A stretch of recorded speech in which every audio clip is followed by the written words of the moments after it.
अस्सलाम वालेकुम friends, welcome to another video. तो आज की वीडियो में एक और इम्पोर्टेंट टॉपिक पे आपके साथ डिस्कशन होगी जो कि है यूएई लेबर लॉ। कि यूएई का लेबर लॉ आपको किस तरह प्रोटेक्ट करता है, आपको और आपकी कंपनी को किस तरह बेनिफिट इससे हो सकता है। तो हमारे पास फाइनेंशियल एक्सपर्ट हैं नासिर गोंदल साहब, वो इस पे डिटेल डिस्कशन करेंगे कि किस तरह आप इस लेबर लॉ से बेनिफिट हासिल कर सकते हैं और कौन कौन सी चीज़ें आपको यूएई की गवर्नमेंट प्रोवाइड करती है इस लॉ के थ्रू। तो नासिर साहब को बुलाते हैं। जी नासिर साहब, आप आइए और थोड़ी सी डिस्कशन कीजिएगा इस जी फ्रेंड, तो आज हम बात करेंगे लेबर लॉ के बारे में। तो सबसे पहले तो ये है कि लेबर लॉ क्या है। लेबर लॉ एक्चुअली जो आइडेंटिफाई करता है कि एम्प्लॉयर की और एम्प्लॉय की क्या रिस्पॉन्सिबिलिटी हैं और क्या उसकी राइट्स हैं। तो सबसे पहले हम डिस्कस करेंगे कि लेबर लॉ जो है वो कौन से एरिया कवर्ड करता है। तो लेबर लॉ जो है वो एक्चुअली लेबर के रेलेवेंट जितने भी एरियाज़ हैं वो कवर करता है, खा उसकी वो सैलरी हो, खा उसकी लीव सैलरी हो, खा उसका ओवर टाइम हो, खा उसकी जो है ग्रेच्युटी हो, नोटिस पीरियड हो, लीव की जितनी भी टाइप हैं, वो सारे एरिया जो है वो लेबर लॉ कवर करता है। तो इसमें ताकि एम्प्लॉयर और एम्प्लॉय के दरमियान में किसी किस्म की कोई कन्फ्यूजन डेवलप ना हो, इसी वजह से लेबर लॉ के और लेबर लॉ एक मिनिमम क्राइटेरिया डिसाइड कर देता है ताकि एम्प्लॉयर जो है वो उसको फुलफिल करे और एम्प्लॉय को भी पता होना चाहिए कि उसकी क्या रिस्पॉन्सिबिलिटी हैं जो कि एम्प्लॉयर के वो काम को अफेक्ट ना करे। तो ये सारी चीज़ें जो हैं ये लेबर लॉ डिफ़ाइन करता है। अब हम बात करेंगे कि लेबर लॉ के अंदर किस तरह जो है लीव सैलरी की कैलकुलेशन है, किस तरह ग्रेच्युटी की कैलकुलेशन है और किस क्या नोटिस पीरियड है। ये सारी जो चीज़ें हैं ये हम लेबर लॉ के अंदर कवर करेंगे।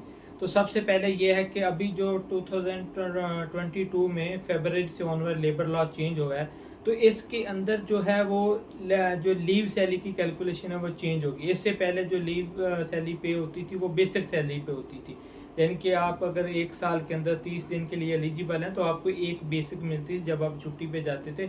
लेकिन अभी ये न्यू लॉ के मुताबिक आपको बेसिक पे नहीं मिलती, आपको ग्रास सैलरी पे जो आपको लीव सैलरी मिलती है। यानी कि अगर आप 30 दिन के लिए छुट्टी जाते हैं तो आपको एक टोटल सैलरी जो है वो एक्स्ट्रा मिल जाती है। तो ये तो जो लीव सैलरी है उसकी चेंजेस है। उसके बाद ग्रेच्युटी की चेंजेस भी आ गई हैं, क्योंकि पहले जो कॉन्ट्रैक्ट दो किस्म के होते थे, एक लिमिटेड कॉन्ट्रैक्ट होते थे, एक अनलिमिटेड कॉन्ट्रैक्ट होते थे। तो अब जो एक ही कॉन्ट्रैक्ट हो गया है वो सिर्फ लिमिटेड है।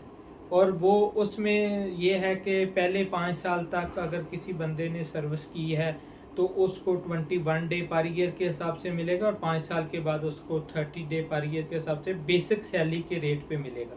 यानी कि उसको बेसिक सैलरी अगर पहले उसने 5 साल तक काम किया है तो उसको बेसिक सैलरी के हिसाब से 21 डे के हिसाब से मिलेगा, और अगर 5 साल के बाद किया तो 30 डे के हिसाब से मिलेगा। और दूसरी ये है कि अगर लीव ग्रेच्युटी की एलिजिबिलिटी कब स्टार्ट होती है। ग्रेच्युटी की एलिजिबिलिटी स्टार्ट होती है कि आपने एट लीस्ट 1 ईयर जो है किसी भी एम्प्लॉयर के साथ काम किया तो आपकी जो ग्रेच्युटी की एलिजिबिलिटी स्टार्ट हो जाती है। 1 ईयर या इससे ज़्यादा होगा तो आप ग्रेच्युटी के लिए एलिजिबल हैं। अगर 1 साल से कम सर्विस है आपकी तो आप ग्रेच्युटी के लिए एलिजिबल नहीं है। इसी तरह लीव से जो है, लीव सैलरी भी आप अगर 6 मंथ आपने सर्विस की है तो आपकी जो लीव है वो आप एलिजिबल होते हैं। इससे कम आप लीव सैलरी के लिए एलिजिबल नहीं है। और अगर 1 साल से कम और 6 महीने से ज़्यादा है आपकी सर्विस तो आप 2 डे पर मंथ के हिसाब से लीव के लिए एलिजिबल हैं।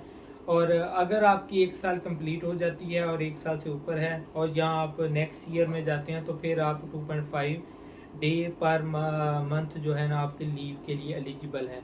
अब तो इससे आगे जो पॉइंट है वो ये है कि क्या नोटिस पीरियड डिपेंड कर रहा है आपके जो कॉन्ट्रैक्ट पे।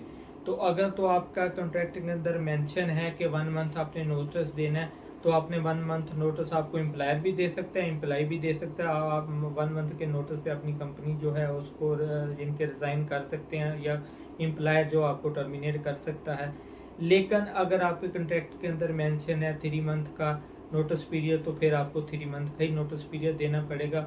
एम्प्लॉय को भी 3 मंथ का नोटिस देना पड़ेगा और एम्प्लॉयर भी जो है वो भी 3 महीने का जो नोटिस देगा तो फिर ही वो आप किसी भी एम्प्लॉय को टर्मिनेट कर सकता है। एक और चेंजेस आ गई है जो नए लॉ के मुताबिक अभी इनका जो ग्रेस पीरियड है वो भी बढ़ा दिया गया। पहले ये था कि जो जो भी एम्प्लॉयर जो है जिसका वीज़ा कैंसिल हो जाता था या तो उसके पास 28 डे होते थे।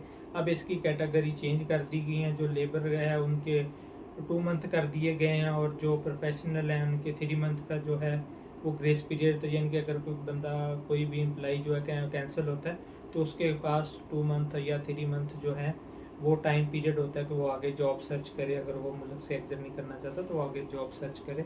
तो ये सारी चीज़ें जो है उम्मीद है कि आप लोगों को ये सब पसंद आ गई हों। जी तो फ्रेंड्स, उम्मीद है आपको लेबर लॉ के बारे में A to Z सारी इन्फॉर्मेशन पता लग गई होगी अब तक। किस तरह आप सैलरी अपनी फुल हासिल कर सकते हैं, किस तरह आपको बेसिक सैलरी मिलेगी, किस तरह आपको अदर अलाउंसेस के साथ सैलरी मिलेगी, क्योंकि नासिर साहब ने आपको A to Z सब कुछ गाइड किया है।